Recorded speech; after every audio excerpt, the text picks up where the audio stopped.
In the basement archives of the Pike County Courthouse in Bowling Green, Missouri, behind rows of dusty ledgers and forgotten case files, sits a manila envelope sealed with red wax. The wax bears the official stamp of the county coroner, dated December 15th, 1911.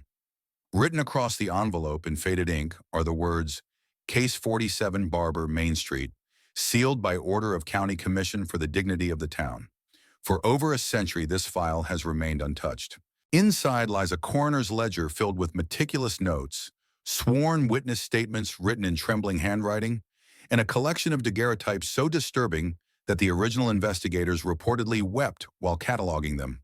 The case it documents is one that officials deemed too horrific for public consumption, a systematic campaign of murder so methodical, so deeply woven into the fabric of respectable small-town life, that acknowledging it would have shattered the community's very foundation.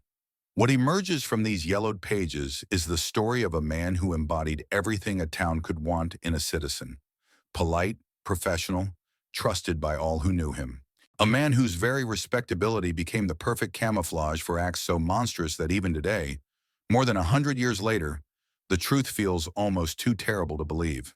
But the evidence is there, documented in careful detail by investigators who understood they were witnessing something that would haunt their dreams forever.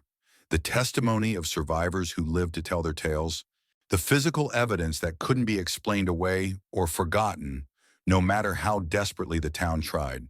This is their story. This is the truth that was buried. And before we descend into the depths of what really happened on Main Street in 1911, I need you to know something. What you're about to hear will challenge everything you think you know about trust, about safety, about the faces we choose to believe. If you're ready to uncover the buried truths of American history, the stories they never wanted you to know, then subscribe now because this is just the beginning. The file is Case 47. The year is 1911. The place is a narrow brick barbershop where men went to be groomed, and where dozens never returned home. The year 1911 found America balanced precariously between the old world and the new. In the small river towns of Missouri, this tension was particularly acute. While distant cities buzzed with talk of automobiles and electric lights, places like Louisiana, Missouri, population 3,847 according to the 1910 census, still moved to the rhythm of the Mississippi River trade that had sustained them for decades. Louisiana sat perched on the western bank of the Mississippi, a strategic stop for the steamboat traffic that remained the lifeblood of commerce in the region. The town's main street stretched for 6 blocks parallel to the river, lined with the essential businesses that served both residents and the constant stream of travelers: Hawkins General Store, the Farmers and Merchants Bank, McCready's Hotel, the Post Office, and a dozen other establishments that made up the beating heart of the community. It was a town built on trust and routine. Steamboat crews knew they could find a hot meal and a clean bed at McCready's. Traveling salesmen could count on Hawkins to stock whatever sundries they needed for the road ahead. Seasonal farmhands working the tobacco and cornfields that surrounded the town could always find credit when times were lean and payment when harvest came in. This was small-town America at its most idealistic, a place where everyone knew everyone, where a man's word was his bond, and where the rhythm of daily life had remained largely unchanged for generations. Children played in dusty streets while their mothers hung laundry and gossiped over backyard fences. Men gathered at Hawkins' store to discuss weather and politics and the price of grain. Evening brought families to their front porches, where the sound of crickets mixed with distant calliope music from the riverboats. But perhaps nowhere was this sense of community more apparent than in the narrow brick building at 247 Main Street, squeezed between the post office and Brennan's Dry Goods. Here stood Hermann Schroeder's barbershop, marked by the traditional red, white, and blue-striped pole that turned lazily in the Missouri breeze. The barbershop served as more than just a place of business. It was a social institution. Men gathered there not merely to be shaved and shorn, but to exchange news, debate the issues of the day, and maintain the bonds that held the community together. The morning crowd consisted largely of local businessmen and farmers, men who had known each other since childhood, and who conducted much of their informal business while relaxing in Schroeder's comfortable chairs. But it was in the evenings that the shop truly came alive. When the 6:15 steamboat arrived from St. Louis, bringing its cargo of travelers, crew members, and wandering men seeking work. Many would make their way directly to Schroeder's establishment. River work was dirty work, and a man wanted to look presentable when he stepped ashore. Schroeder understood this, keeping his shop open well past sunset to accommodate these transient customers who paid in cash and rarely lingered long enough to become familiar faces. The shop itself was a study in old-world craftsmanship and attention to detail. The floors were polished hardwood, swept twice daily and mopped every evening. Two barber chairs dominated the main room, magnificent pieces of furniture crafted from rich mahogany and upholstered in burgundy leather, their chrome fixtures polished to a mirror shine. Along the walls hung the tools of the trade, straight razors honed to surgical sharpness, scissors of various sizes, bottles of bay rum and witch hazel, all arranged with military precision. A large mirror covered most of the back wall, its silvered surface reflecting the entire shop and creating an illusion of greater space. Beneath it, a marble counter held Schroeder's personal collection of shaving implements, ivory-handled razors, badger hairbrushes, and small bottles of mysterious tonics and oils that he claimed were family recipes brought from the old country. The atmosphere was one of masculine comfort and old-world civility.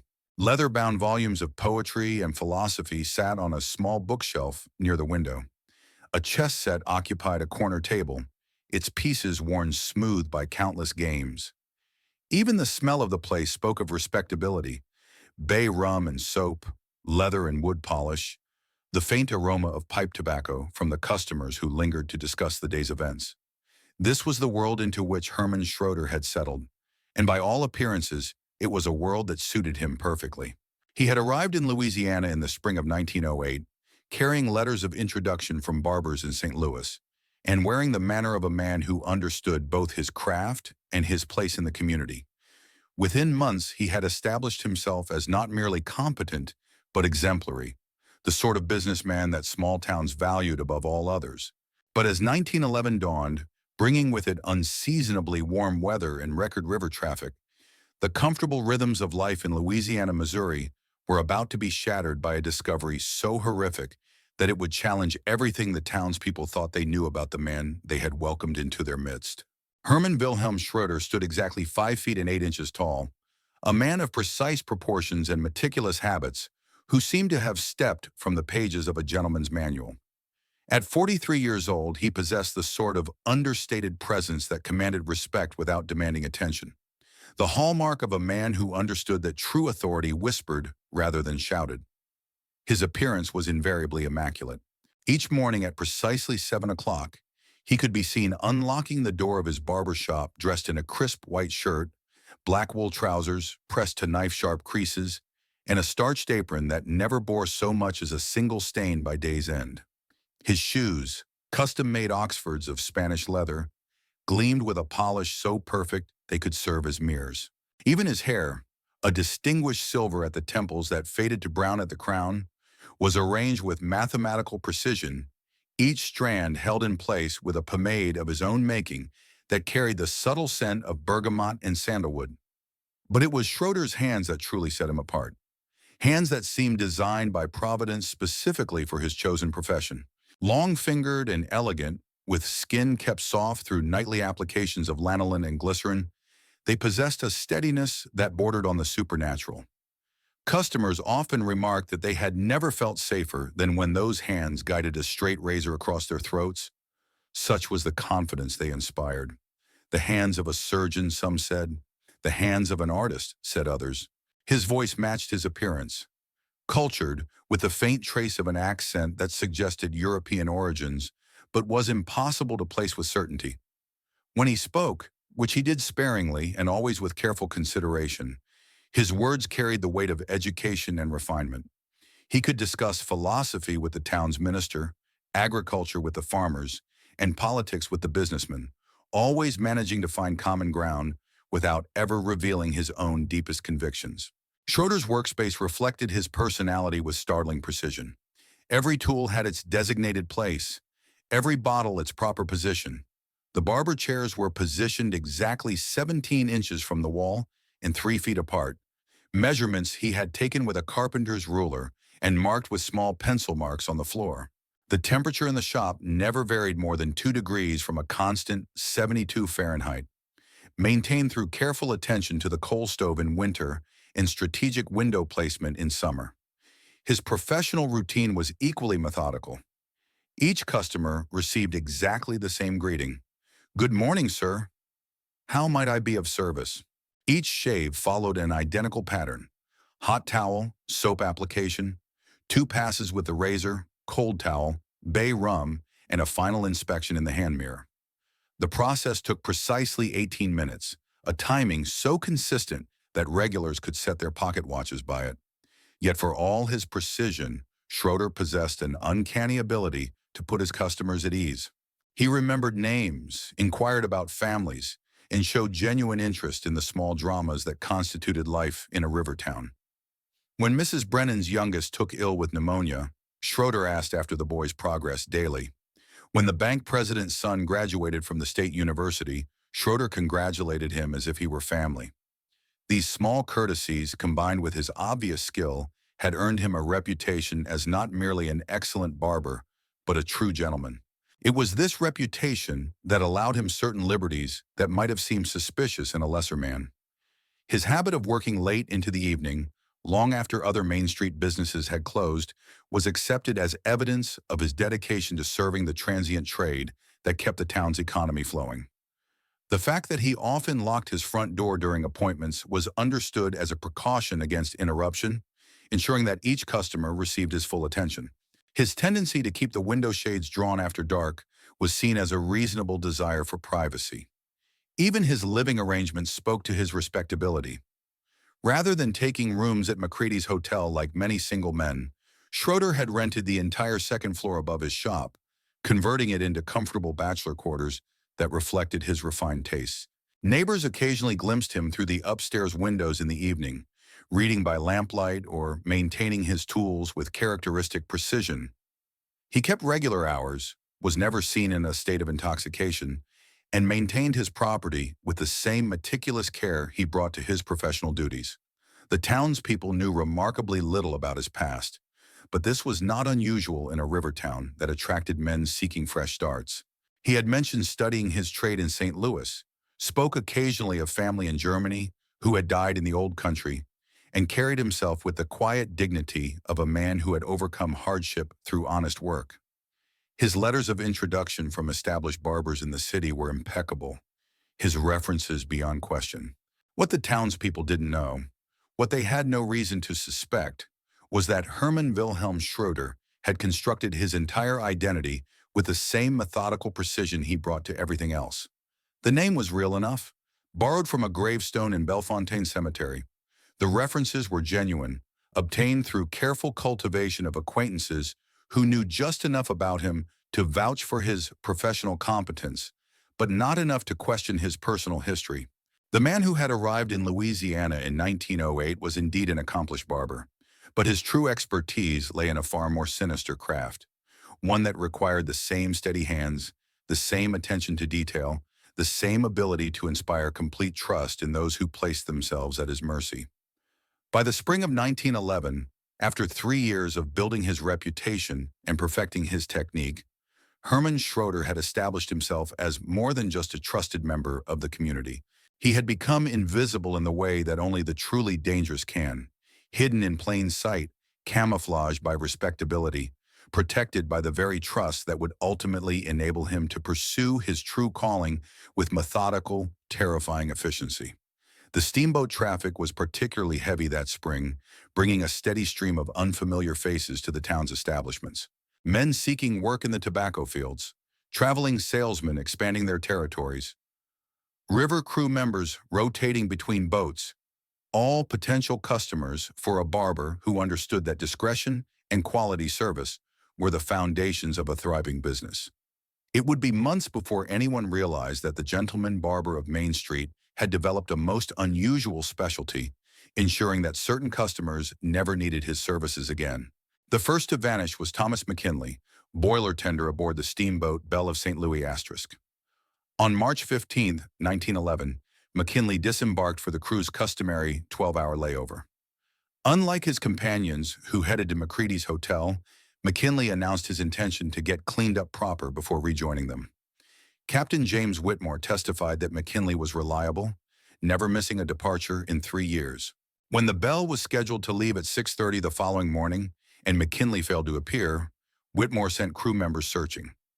No one had seen him since he entered Schroeder's barbershop at 7:15 p.m. Thomas was not a drinking man, Whitmore told the sheriff. He had a wife and 2 children in St. Louis. He wouldn't have just wandered off. Schroeder remembered McKinley clearly, a fellow wanting to look presentable for his return home.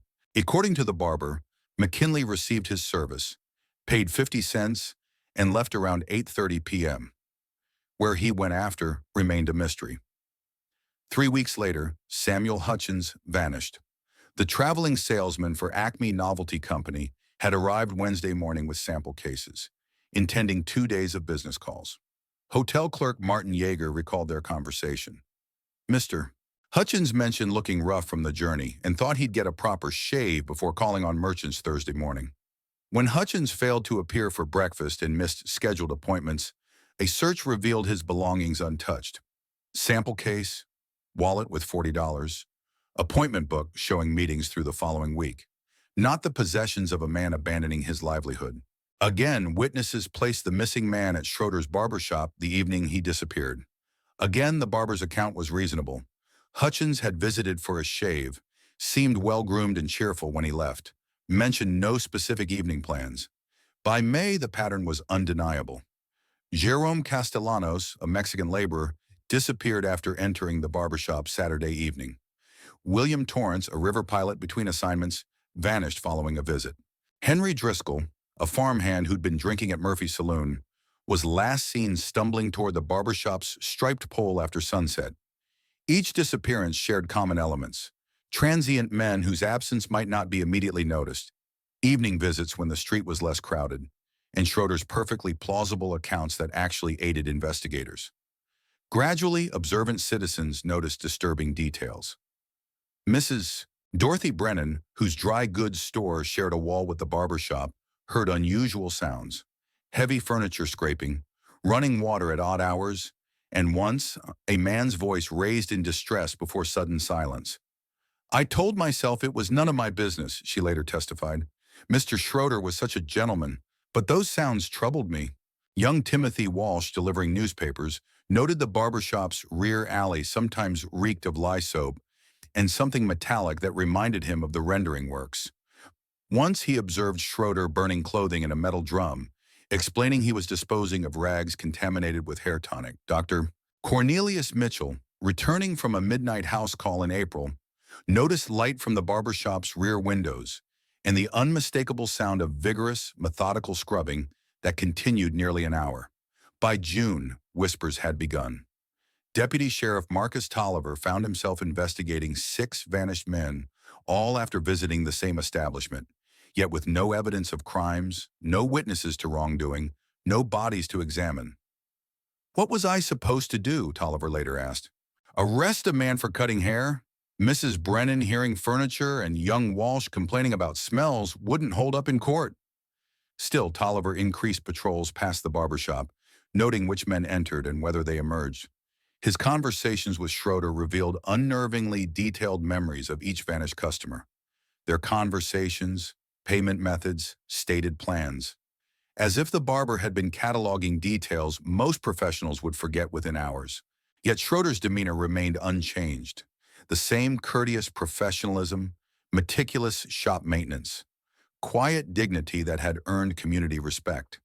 If he sensed growing suspicion, he showed no sign, and men continued to disappear. 3 men who entered Schroeder's barbershop and lived would later provide testimony painting a picture of subtle wrongness beneath professional competence. Their accounts, preserved in sealed files, offer glimpses into a methodical mind, perfecting the art of inspiring trust while preparing betrayal. Benjamin Crawford, a tobacco buyer from Kentucky, visited July 8th aboard the Mississippi Rose. His account contains seemingly insignificant details that would prove crucial. "I entered around 7:30, Crawford testified. Mr. Schroeder invited me to his evening chair, positioned furthest from front windows. The chair seemed unusually heavy, requiring considerable effort to adjust. He explained it was solid mahogany with reinforced fittings, acquired from a medical supply company in St. Louis. During the shave, Crawford heard running water from the rear, as if someone were filling a large basin or cleaning equipment. Schroeder explained he maintained a washing facility for sanitizing tools between customers. More unsettling was Schroeder's behavior during the service. He took unusual care positioning my head, making several adjustments for optimal access. His hands lingered longer than necessary at my throat. While stropping his razor, he tested its sharpness by cutting clean through a piece of leather. Crawford noticed footsteps upstairs during the service. Schroeder explained he occasionally took boarders, traveling men preferring quiet accommodations. Most chilling was discovering Schroeder had locked the front door during service, explaining it ensured privacy and prevented interruption for customers discussing sensitive business matters. There was nothing I could point to specifically, Crawford said, but I had the distinct impression I'd been evaluated somehow, measured against criteria I didn't understand. Robert Steinberg, pharmaceutical drummer, visited August 3rd and corroborated many observations while adding disturbing details. Schroeder inquired about travel schedule, family situation, whether anyone expected to see him before departure.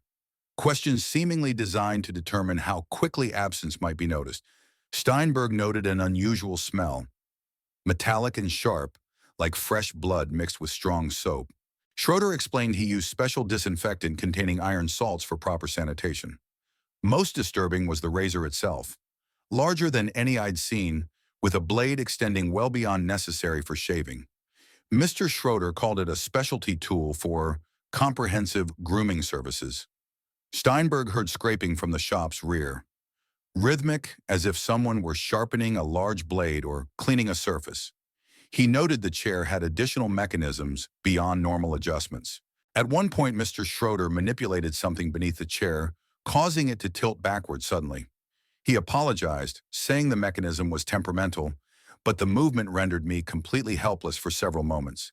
He'd positioned himself so I couldn't have risen, even without the tilt. Patrick O'Malley, an Irish laborer visiting August 18th while half drunk, provided the clearest picture of how closely he'd come to sharing other victims' fate. He kept asking questions: where I was from, headed, who might expect me. Drunk as I was, I had sense to lie. Told him I had a job waiting, that my foreman would come looking if I didn't show Monday. O'Malley noticed a lever built into the chair's armrest, disguised as decoration. When I asked about it, he said it controlled position, but I could tell he wasn't pleased I'd found it. Most significantly, O'Malley heard sounds from beneath the shop. Definitely space under that floor. I could hear echoes, and sounds down there, scraping and splashing like someone cleaning up after butchering. O'Malley's testimony concluded chillingly. As he finished my shave, Mr. Schroeder asked if I was staying long. When I said I'd leave on the first boat, he seemed disappointed. Said he'd hoped to provide the full range of his services, that some customers required more extensive attention, and he had facilities in back for comprehensive care. By September 1911, these testimonies circulated through whispered conversations. The pattern was impossible to ignore. Men entered Schroeder's barbershop, and some never emerged. Those who did described experiences that, while outwardly normal, contained elements haunting survivors long after. Yet no concrete evidence of wrongdoing existed. Schroeder continued his routine, maintained professional demeanor, appeared exactly what he claimed, a skilled craftsman providing finest grooming services. The trap was perfectly constructed, hidden beneath respectability and competence. It would take a survivor's desperate flight to finally reveal the full horror occurring in the narrow brick building on Main Street. The breaking point came September 14th, 1911, when Joseph Kellerman stumbled into the sheriff's office at 20 past midnight, clothes torn, face streaked with blood, speaking of horrors that would finally crack open Hermann Schroeder's carefully constructed facade. Kellerman was a drifter from Arkansas, seeking work in Missouri's tobacco fields. He'd heard about Schroeder's shop from other travelers, a place where a man could get properly groomed before seeking employment. What he discovered instead was a methodically planned death trap that had claimed dozens of victims. I walked in around 9 that evening, Kellerman gasped to Deputy Tolliver. Shop was closed to the street, but he opened when I knocked. said he always had time for one more customer. Should have known something was wrong when he locked that door behind me. Kellerman described the familiar routine: the evening chair, the drawn shades, Schroeder's probing questions about family and employment prospects. But this time, something went wrong with the barber's usual methods. He had me tilted back in that chair, razor at my throat, when he started talking different. Said I looked like someone who wouldn't be missed, asked if I'd told anyone where I was going. That's when I knew I was in trouble. According to Kellerman, Schroeder had manipulated the hidden lever, causing the chair to tilt backward through what the drifter described as a trap door that opened right into hell itself. Instead of falling cleanly into whatever waited below, Kellerman managed to grab the chair's armrest, fighting to keep from dropping into the darkness. I could see down there in the lamplight, Kellerman testified, his voice breaking. There was a room under that shop, tiled like a butcher's workroom, tables with leather straps, drains cut into the floor, and Lord help me, pieces of men who'd gone before me. The struggle that followed was brief but vicious. Kellerman, strengthened by desperation, managed to pull himself back up and strike Schroeder with a heavy brass cuspidor. While the barber lay stunned, Kellerman unlocked the front door and fled into the night. He was getting up when I ran, Kellerman said, calling after me that I'd misunderstood, that he was just showing me his specialized facilities. But I seen what I seen. That man's been killing people in there. Deputy Tolliver, faced with the first concrete accusation against Schroeder, organized an immediate investigation. At 2 a.m. on September 15th, he returned to the barbershop with 3 volunteers: Dr. Mitchell, Bank President Thomas Hawkins, and Merchant Frederick Brennan. They found the shop apparently normal. Chairs in position, tools properly arranged, no sign of struggle. But Kellerman's description of the hidden mechanism proved accurate. Beneath the evening chair, carefully concealed, was indeed a lever that activated a complex system of counterweights and hinges. When triggered, the chair's back section would drop away, tilting the occupant backward and downward through an opening that led to the basement.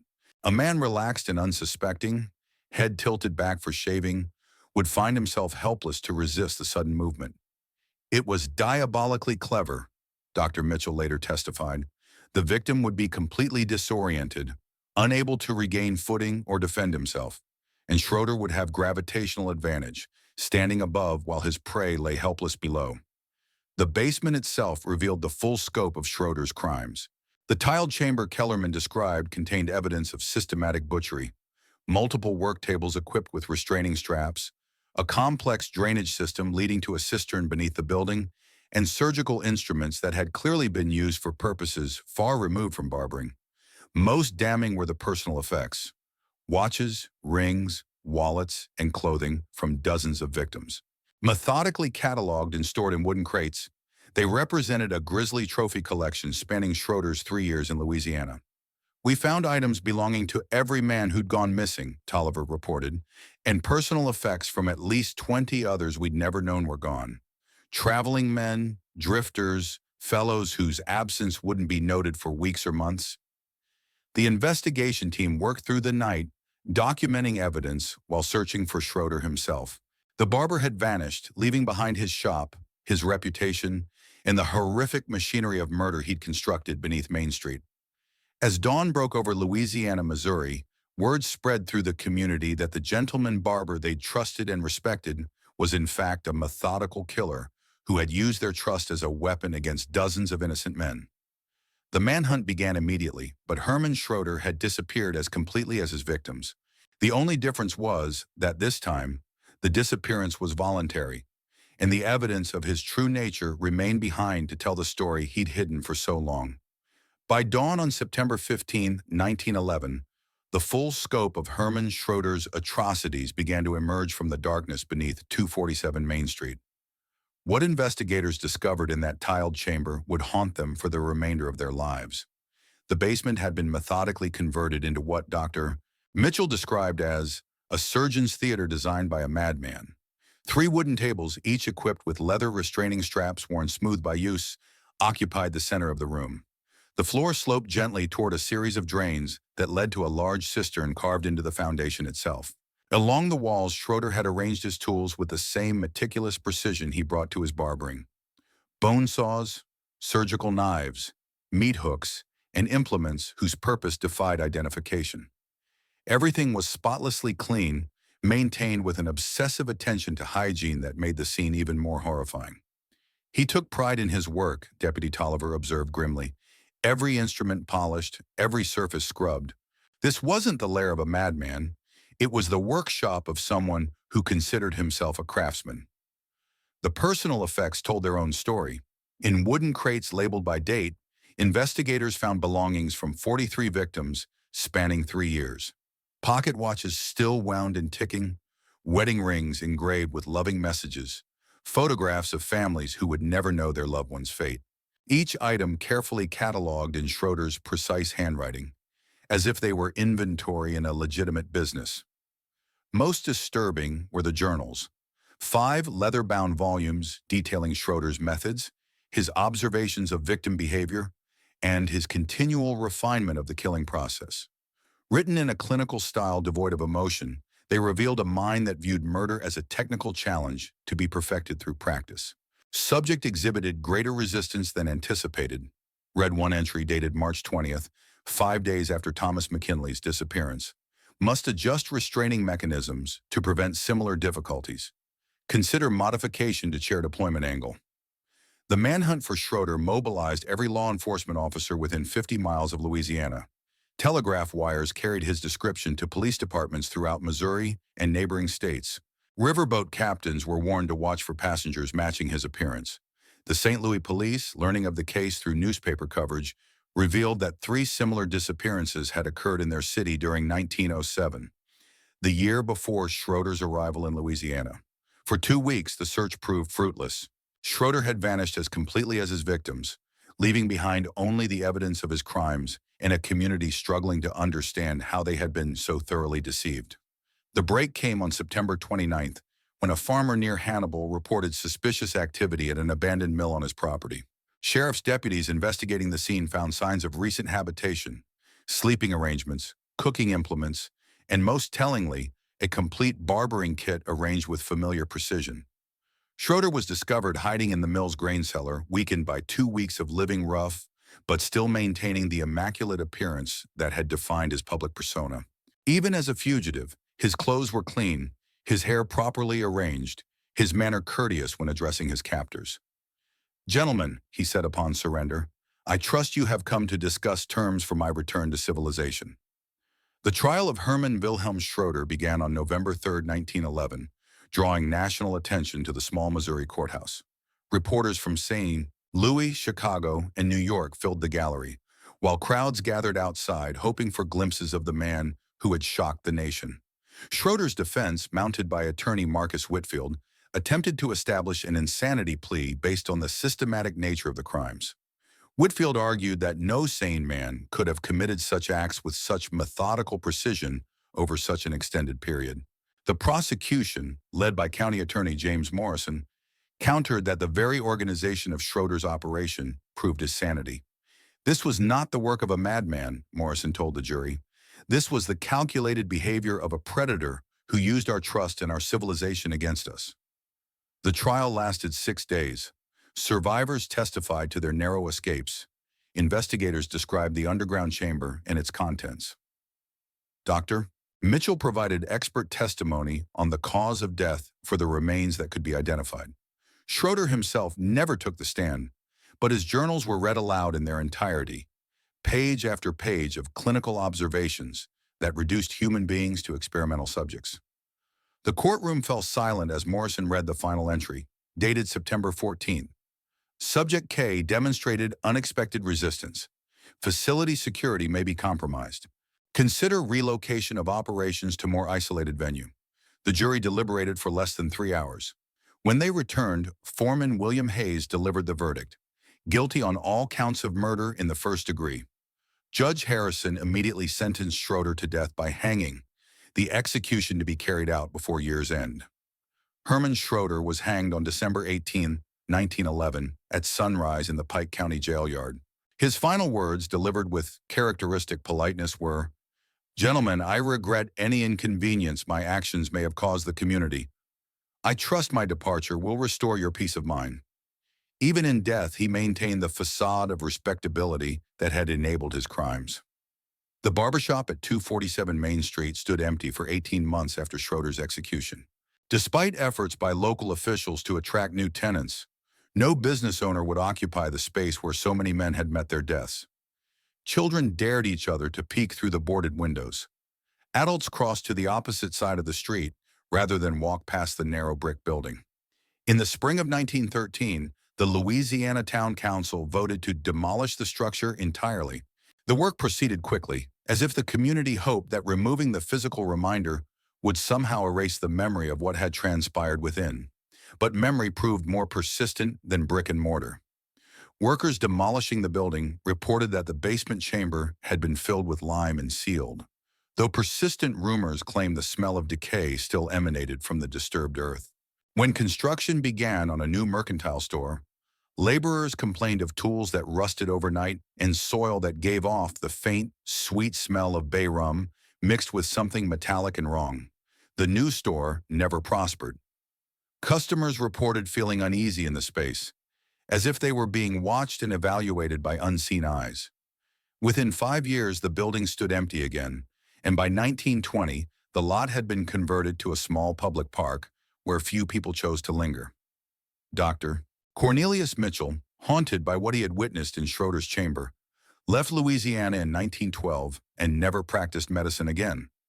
Deputy Sheriff Marcus Tolliver resigned his position 6 months after the trial, stating he could no longer trust his judgment about human nature.